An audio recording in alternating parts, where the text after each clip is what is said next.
বন্ধুরা, গতকাল আমাদের বিবাহবার্ষিকী উপলক্ষে আমরা একটু বাইরে খাওয়া দাওয়া করতে গিয়েছিলাম। তো বেরিয়ে পড়লাম ব্যারাকপুরে দাদা বৌদির হোটেলে যাব বলে।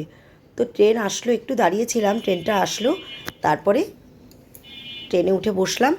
নামার পর দেখি টিপটিপ করে বৃষ্টি হচ্ছে, তাই ছাতাটা একটু খুলে নিয়েছিলাম। 1 মিনিট হাঁটলেই দাদা বৌদির হোটেল।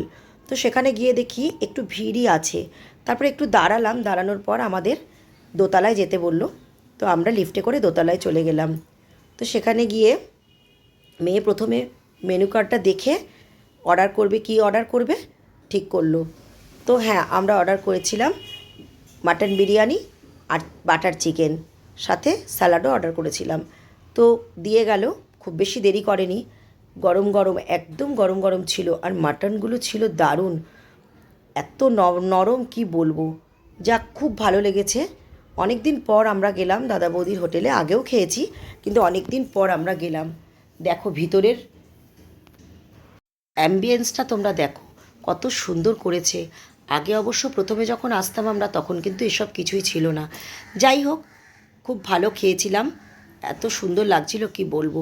তিনজনে মিলে অনেকটা সময়ও কাটানো হলো। তারপরে আমরা আবার বেরিয়ে আসলাম, লিফটে করেই নামলাম। তো যাই হোক, বাইরে বেরিয়ে দেখি, ওরে বাবা কি লাইন! এই বৃষ্টির মধ্যেও কত মানুষ এসেছে। যাই হোক, দিনটা খুব ভালোই কাটলো। তারপরে আমরা বাইরে বেরিয়ে এসে স্টেশনে চলে আসলাম। তারপর ট্রেন ধরে সোজা বাড়িতে আসার পথেও বৃষ্টি পেয়েছি। আমার ভিডিওগুলো তোমাদের কেমন লাগছে?